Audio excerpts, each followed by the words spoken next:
Movie के start में सुनियो सभी को बता रहा होता है कि एशियन टाइम में 7 अजूबे थे, जिसमें इजिप्ट पिरामिड भी एक है और वहाँ के पुराने लोगों ने उसमें बहुत सारे खजाने और एशियन चीज़ें छुपा कर रखे हैं, जिसमें टूटेनखामुन का मास्क भी शामिल है। ये सब सुनने के बाद नोबिता काफ़ी एक्साइटेड हो जाता है।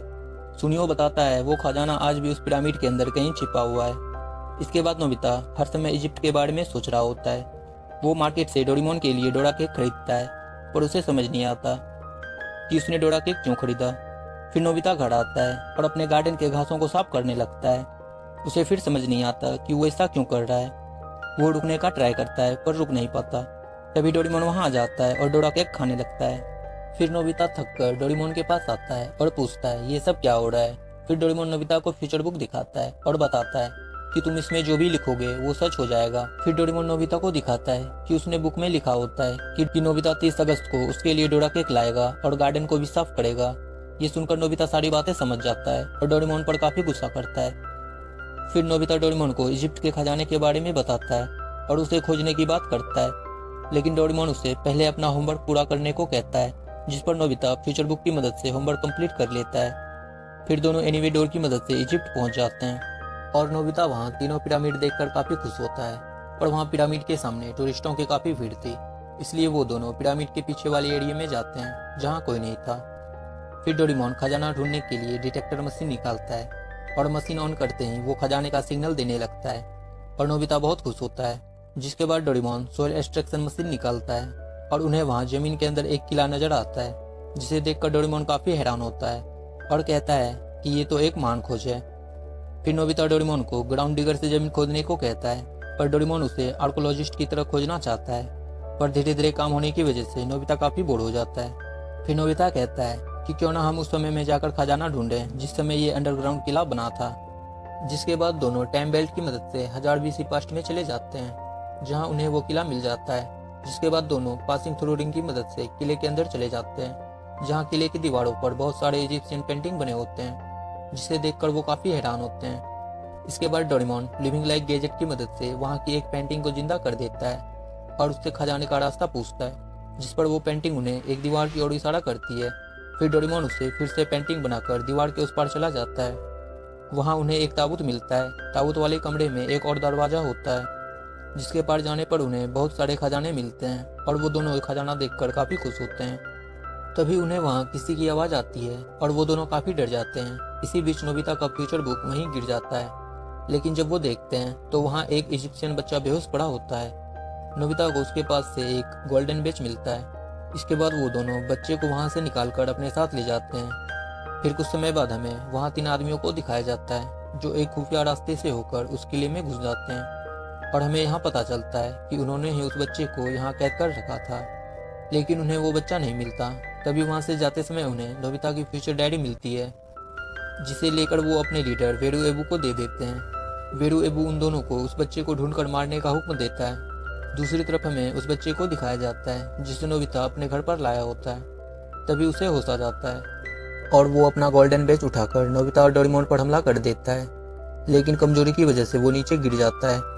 फिर उसकी बात समझने के लिए डोरेमोन उसे ट्रांसलेशन जेली खाने को देता है, जिससे उन्हें पता चलता है कि वो बहुत भूखा है।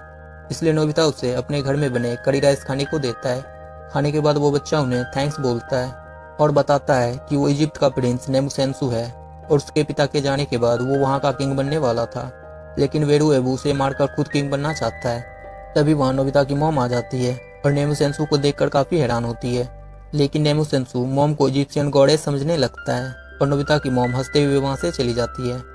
फिर वो नोबिता और डोरेमोन को भी गॉड मानने लगता है, इसलिए नेमुसेंसु अपने देश को बचाने के लिए उनकी हेल्प मांगता है। फिर नोबिता उसे अपने दोस्तों के पास लेकर जाता है और नेमुसेंसु की हेल्प के लिए रिक्वेस्ट करता है। सुनियो को जब पता चलता है कि वो इजिप्ट का किंग है, तो खजाने के लालच में सुनियो और जियान उसकी मदद के लिए राजी हो जाते हैं। जिसके बाद सभी एनिवेडोर की मदद से इजिप्ट पहुंच जाते हैं और टाइम बेल्ट की मदद से 1000 BC पास्ट में जाने लगते हैं कि तभी नोबिता को वहां 4 पिरामिड नजर आता है। सभी 1000 BC पास्ट में पहुंच जाते हैं। फिर नोबिता कहता है कि यहाँ 4 पिरामिड थे, लेकिन सभी को वहाँ 3 पिरामिड ही नजर आते हैं। जिस पर सुनियो कहता है कि नोबिता दिन में भी सपने देख रहा है, और नोबिता को अपने बात पर यकीन था। इसके बाद सभी ड्रेसअप कैमरा की मदद से उस टाइम के कपड़े पहन लेते हैं। कपड़े चेंज करने के बाद नेमुसेंसु डोरेमोन को कैट गॉड समझने लगता है। जिसके बाद सभी एक बोट में बैठकर नेमुसेंसु के राज्य की ओर बढ़ने लगते हैं। कुछ ही देर में रात हो जाती है। नेमुसेंसु अपने राज्य के बारे में सोचकर परेशान हो रहा था, जिस पर नोबिता उससे कहता है कि हमारे पास कैट गॉड है, यानी कि डोरेमोन, इसलिए हमें परेशान नहीं होना चाहिए। फिर नेमुसेंसु अपना गोल्डन बैच नोबिता को देकर कहता है कि ये लाइफ और फ्रेंडशिप की निशानी है, इसलिए तुम इसे अपने पास ही रखना। फिर सुबह हो जाती है और सभी नेमुसेंसु के राज्य में पहुंच जाते हैं, जहां बहुत बड़ा बाजार लगा होता है, जिसे देखकर सभी बहुत एक्साइटेड हो जाते हैं। तभी बहुत सारे लोग राजमहल की ओर जा रहे होते हैं और आपस में बात कर रहे होते हैं कि आज चमत्कार होने वाला है। महल के सामने बहुत भीड़ लगी होती है। डोरेमोन और बाकी सब भी वहां आ जाते हैं। फिर वेरुएबू सबको बताता है कि नेमुसेंसु नहीं रहा और वो अब उन सब का राजा है। तभी वेरुएबू अपने इशारे से वहां बारिश करवाता है और फिर से सूरज निकल आता है। सब लोग ये देखकर हैरान हो जाते हैं और वेरुएबू को गॉड मानने लगते हैं। फिर नेमुसेंसु बताता है कि हमें पहले प्रिंसेस को बचाना होगा, जिसे वेरुएबू ने अपने महल में कैद कर रखा है। फिर उन्हें एक आइडिया आता है, जिसके बाद जियान सुनियो और शिजुका इंटरटेनर बनकर महल के अंदर चले जाते हैं और वेरुएबू के सामने ट्रिक दिखाने लगते हैं, जिसे देखकर वो काफी हैरान होता है। बाकी सभी टोकरी में छिपकर अंदर आए होते हैं और वो प्रिंसेस को ढूंढने निकल पड़ते हैं। रास्ते में उन्हें 2 गार्ड नजर आते हैं, जिसके सामने डोरेमोन कैट गॉड बनकर जाता है, पर वो गार्ड उसे नीला रकून समझते हैं, इसलिए वो वापस आकर रोने लगता है। फिर नोबिता एक गैजेट की मदद से अपनी मॉम को वहां पर लाता है, जिसे देखकर गार्ड्स उन्हें इजिप्शियन गॉडेस समझने लगते हैं। फिर नोबिता उन्हें वापस भेज देता है, जिसके बाद वो तीनों प्रिंसेस के कमरे में आ जाते हैं और प्रिंसेस नेमुसेंसु को देखकर काफी खुश होती है। प्रिंसेस उन्हें बताती है कि वेरुएबू 4th पिरामिड बनाने वाला है। तभी नोबिता को याद आता है कि उसने उसी 4th पिरामिड को प्रेजेंट में देखा था। फिर डोरेमोन टाइम टीवी में देखता है कि 4th पिरामिड बन चुकी है और हिस्ट्री भी चेंज हो चुकी है। ये सब बातें एक जासूस सुन लेता है और वेरुएबू को सारी बातें पता चल जाती है, जिसके बाद वो जियान सुनियो और शिजुका को पकड़ लेता है। उसके बाद वो प्रिंसेस के पास आता है और गार्ड्स को उन्हें पकड़ने का हुक्म देता है, लेकिन डोरेमोन और नोबिता गैजेट की मदद से उन्हें हरा देते हैं। लेकिन तभी प्रिंसेस को कुछ होता है और वो वेरुएबू को अपना किंग मानने लगती है। फिर वेरुएबू उन्हें फ्यूचर बुक दिखाता है और बताता है कि मुझे सारी शक्तियाँ इस फ्यूचर बुक से मिली है और इस बुक के सामने तुम कुछ भी नहीं हो। डोरेमोन और नोबिता सारी बातें समझ जाते हैं। इसके बाद उन्हें भी पकड़ लिया जाता है और डोरेमोन के अलावा सभी को एक साथ बांध कर रखा होता है। नोबिता कहता है कि परेशान मत हो, डोरेमोन हमें जरूर बचा लेगा।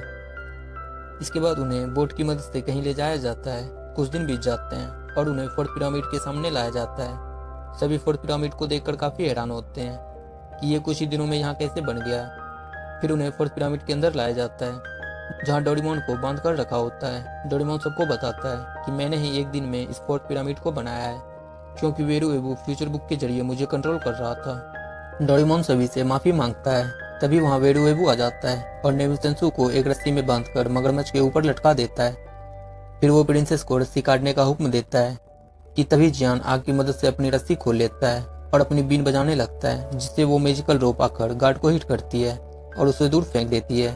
तभी प्रिंसेस रस्सी काट देती है, जिससे नेमुसेंसु नीचे गिरने लगता है कि तभी जियान मैजिकल रोप से उसे ऊपर उछाल देता है और वो सीधा वेरुएबू के ऊपर जा गिरता है और वेरुएबू से वो फ्यूचर बुक नीचे गिर जाती है।